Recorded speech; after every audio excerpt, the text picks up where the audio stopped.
Listen to this, man. He got some good news for you. Hey, everybody, gather near. The doctor's in the house, so lend him your ear. The things he could say might even make your day. He might even help your pain go away. The doctor is in the house. The doctor is in the house. Let the doctor know what's bothering you. I'm sure he can tell you just what to do. The doctor is in the house. Doctor is in the house.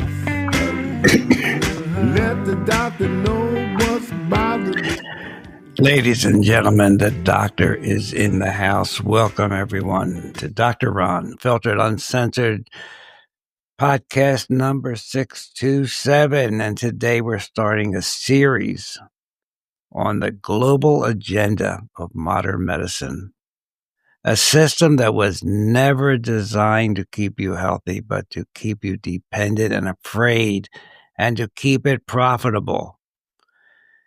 I was looking over the list of podcasts I have done over the last 5 years, and it includes mitochondria, heavy metal toxicity, detoxification, statin drugs, the fallacy of high cholesterol, and so forth and so on. And recently we have been talking about even microplastics and how they're found in the brain. Cannot be good. We've talked about farm fish and how farm fish are so inferior to eat and how toxic they are. So that is all available to you on the Podbean app. Okay, where you can look up these different topics. But after the death of Charlie Kirk and the mention of Socrates, I went back and I said, well, we have to really do something different on this podcast. Socrates told his students, I cannot teach anybody anything. I can only make them think. So I thought today maybe we start on a program to give you some meat to think on. I'll try and do that without going down too many rabbit trails. And why am I doing this? Well, I see the numbers and I see the results. Prescription drugs skyrocketing. Nearly half of Americans now take daily medications. Newborn girls in 2019 that were born in 2019 are projected to spend 58% of their lives on prescription drugs. I mean, and it goes on and on from there. And we spend so much money. We'll get into that. And we have the poorest outcomes. So I came up with the term medical care cartel. It's a system that I know prioritizes profit over prevention. And unfortunately, framing it that way isn't that far off. Because of the profit-driven incentives over prevention, the fragmented care, all these different specialists that don't talk to one another, bureaucratic waste, suppression of alternative medicines and like energy medicine, functional medicine, spiritual healing, quick fixes over root healing. See where I'm going? So what if I told you the biggest experiment ever run on humanity was not the pandemic? Although the pandemic did control the whole United States within 30 days, it was a terrific experiment. They found out they could lock us down within 30 days. But what if that wasn't the biggest one? What if I told you modern medicine itself was a big experiment, an experiment you never agreed to, but one you live inside every single day? So today we'll start pulling back the curtain on what I call the medical machine, a global system that was never designed to keep you healthy, but to keep you dependent, afraid, and profitable. That afraid is a virus called fear. It started at the beginning of the 20th century. America was filled with competing approaches to health: herbalists, naturopaths, homeopaths, osteopaths, energy healers, and yes, doctors with chemical remedies. Medicine was diverse, accessible, and accessible, and it was rooted in different traditions. Then came the industrialists, Rockefeller and Carnegie. Wow, They saw medicine not as healing, but as a business. They funded medical schools and philanthropic institutions, but with conditions. Medicine had to align with their interests. Rockefeller made his fortune in oil, so he pushed for chemical, petroleum-based drugs. Natural remedies, they were branded as quackery. Holistic practices, eliminated from medical school. You were no longer taught those. Then we enter the Flexner Report of 1910. This report reshaped medical education under the guise of quote-unquote standards. In reality, it destroyed homeopathy. It destroyed herbalism and naturopathy. It left only allopathic drug-based medicine.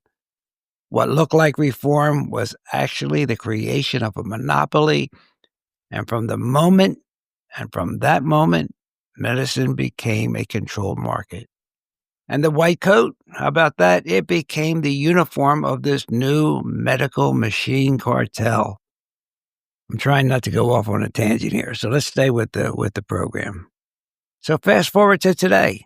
The United States spends between $4.5 and $4.9 trillion a year on healthcare, more than the gross domestic product of most countries, yet chronic disease rates continue to skyrocket. Diabetes, obesity, heart disease, autoimmune disorders. Why are they skyrocketing? Because a sick population is profitable. Pharmaceutical companies are not in the business of curing diseases. I hope that's not coming as a shock to you. Cures do not create repeat customers. What they want are lifelong patients with refills. High blood pressure, lifelong drugs, cholesterol, lifelong statins, depression, lifelong antidepressants. And here's the ugly truth. The healthcare system is not broken. No, ladies and gentlemen, it's working exactly as it was designed as a business model. Drug companies spend billions every year, not just on research, but on advertising. Ever seen a TV commercial telling you to ask your doctor about a drug you didn't know existed? Is that health or is that marketing? Insurance companies reinforce the cycle, covering drugs and procedures, but rarely prevention, nutrition, and alternative therapies. And medical schools, well, they're still funded by big pharma grants. Doctors graduate trained to prescribe, not to prevent. That healthcare expenditure translates to $14,570 a person, 17.6% of the GDP in 2023. And the sad part, it did not and does not translate into superior health outcomes. We rank last or near last overall among developed nations in outcomes. We have the most chronic diseases. And last week I told you we spend about 12 years of our life in a chronic disease state with 5 or more medications. And although we have a problem with medications, it's doctors that prescribe these drugs. And we'll get into how properly prescribed medications themselves lead to harm. I'm not talking about illegal drugs. I'm talking about properly prescribed abuse.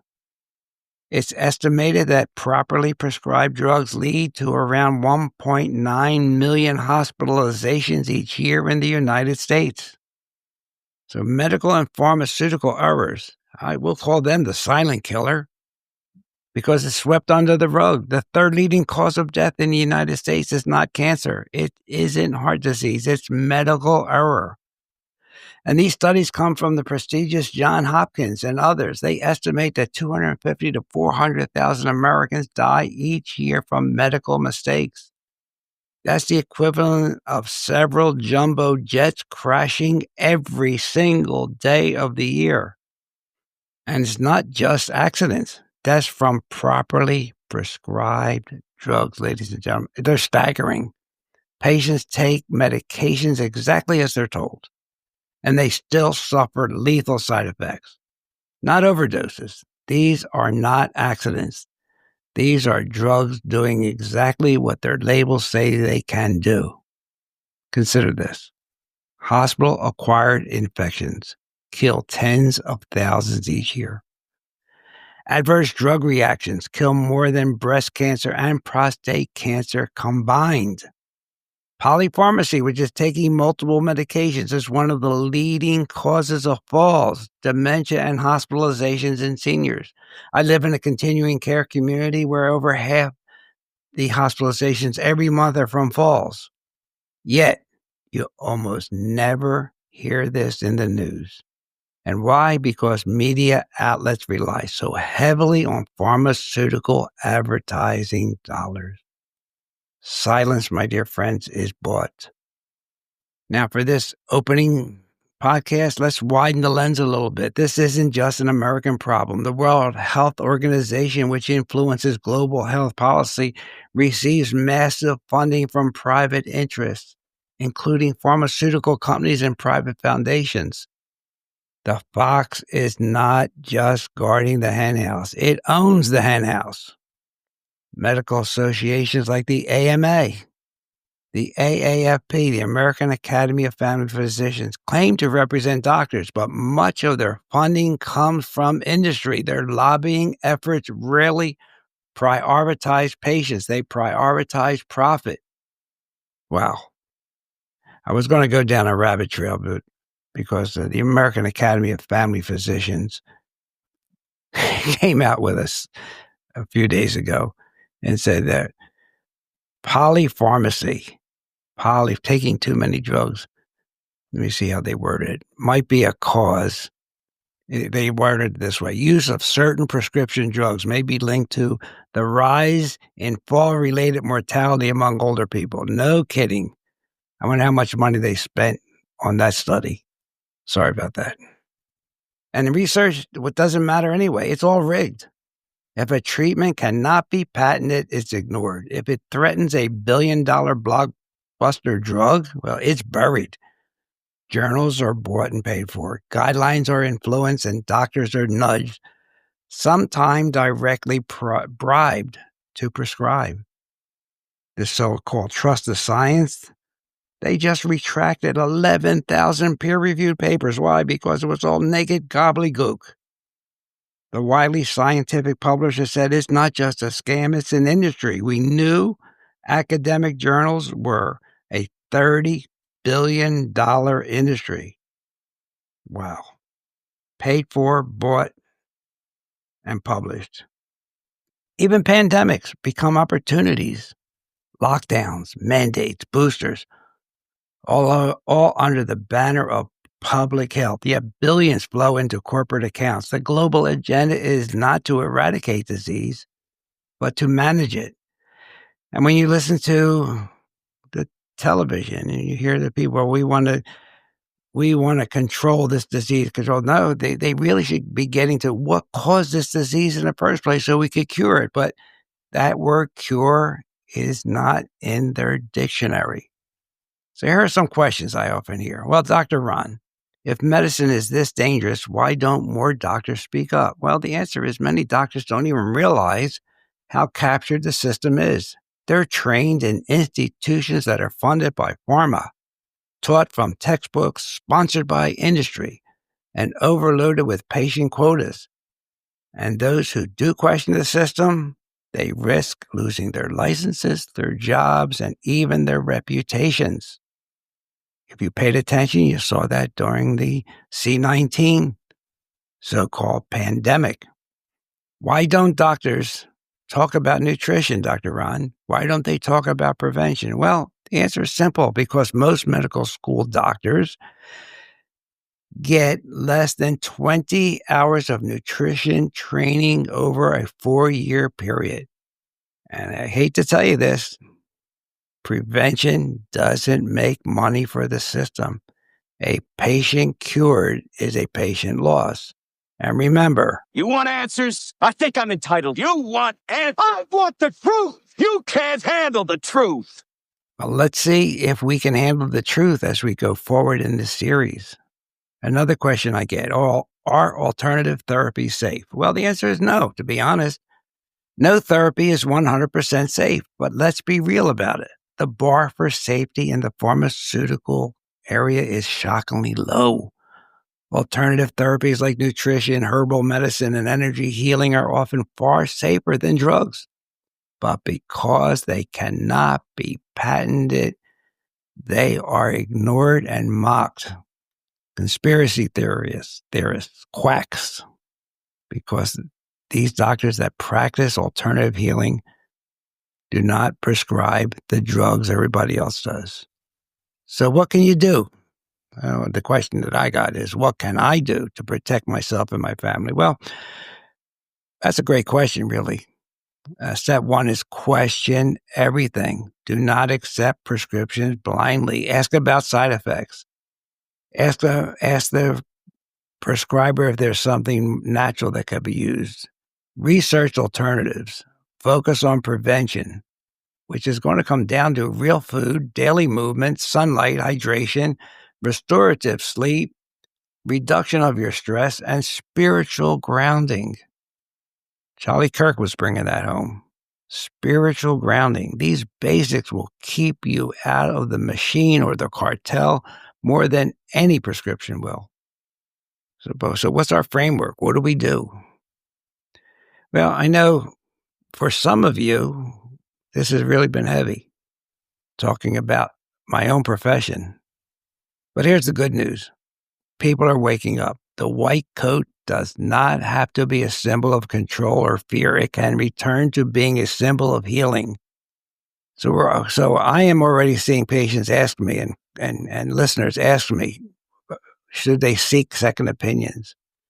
Functional and integrative medicine practices are exploding here in Naples, Florida. Communities are rediscovering ancestral wisdom. What am I talking about? Herbs, grounding, like walking barefoot, on the grass, on the beach, hugging a tree, fasting, light therapy, which could be sunlight, and energy medicine, which is biofield medicine that has to do with acupuncture and understanding the heart-brain connection, something that we'll get into further on in this series. You know, your heart sends more messages to your brain than your brain sends to your heart, and there's a reason for that. And biohackers are proving that individuals can optimize their health without waiting for the system's approval. So the future of medicine isn't another billion-dollar pill. It is you reclaiming your sovereignty. As Hippocrates said, a person who is not their own doctor is a fool. About 2 months ago, I was a guest on a podcast about energy medicine of the future, and it is the future. So behind the white coat lies a system built not on healing, but on profit. It was engineered that way over a century ago, and it thrives today by keeping people dependent, medicated, and afraid. But now you have a chance to see this machine for what it is. And once you see it, ladies and gentlemen, you cannot unsee it. The question is, will you keep playing the role of a patient, or will you reclaim your role as healer of your own body? What will it be? So in the coming weeks, we will talk about censorship, regulatory capture, holistic modalities, the insurance complexity, administrative bloat, unequal access to medical care, poor integration, late-stage intervention rather than prevention. Because the United States is not just battling disease, and we'll get into that too. The AMA puts together a list of symptoms, comes up with a code. The doctor puts those symptoms together, puts in the code, and can bill for it. Like 30,000 of them. So we're not battling disease. We're battling a system that fosters disease. Chronic illness is here. It's both a biological and a societal outcome. But true longevity and health requires not just healing the body, but transforming the environment and cultures that shape it.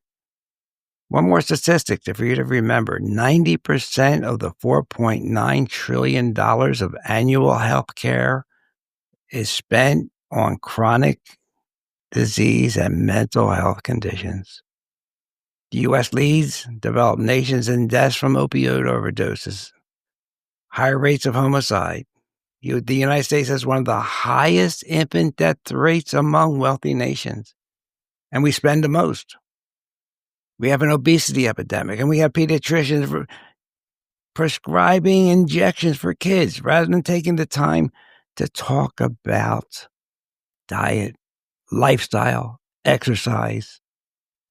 And our healthcare is fragmented. And you all know that because I hear it every day from new people moving into our community. Well, I have to get situated with my neurologist, my psychologist, my dermatologist, whatever. Preventive healthcare is underutilized, and chronic conditions often go unmanaged until they get so bad patients can't stand it anymore. Okay, ladies and gentlemen, this is Dr. Ron, host of Dr. Ron Unfiltered, Uncensored. You can sign up on the Podbean app for Dr. Ron Unfiltered, Uncensored. This podcast is also on Spotify and every other place you can get podcasts. And it's on BitChute and Rumble. I will put a link as soon as I get it to a special Zoom podcast that I'll be participating in on October 9th, where the host asked me, what do I want to talk about? Well, I said, I want to talk about how we got here. I want to talk about what's behind the white coats. I want to talk about the global agenda of modern medicine, or maybe I should call it a medical cartel. I want to talk about how we got here. I want people to realize that they have to be their own doctor, do their own research, look for alternatives. Do not call people that are practicing energy medicine quacks. Listen to what they say, investigate it. And that, as we go along, we'll be talking about bioresonance and quantum physics and how it applies to our health. How we have to mentally think of ourselves as healthy. Don't buy into the fear, because fear is a virus and fear can get you down and make you quite ill. So with that for today, ladies and gentlemen, I appreciate your tuning in. I have an attitude of gratitude and thankfulness that I'm able to bring you this information, and we'll keep tapping into it every week that God lets me live. Okay, have a great day. Hey everybody, Dr. Ron's finished for today. I hope you got some good wisdom for what the man had to say. If it's all about good health, he's the man you got to see. He has a lot more answers for you. So tune in next week when the doctor is in the house. Or when the doctor is in the house. Let the doctor know what's bothering you. When the doctor is in the house. The doctor is in the house. Doctor is in the house. Let the doctor know what's bothering you. I'm sure he can tell you just what to do. The doctor is in the house. The doctor is in the house.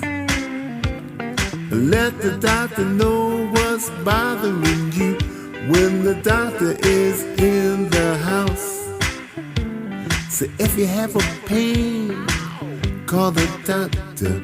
If you have a strain, call the doctor. Let the doctor know what's bothering you. When the doctor is in the house. The doctor is in the house. See you next week.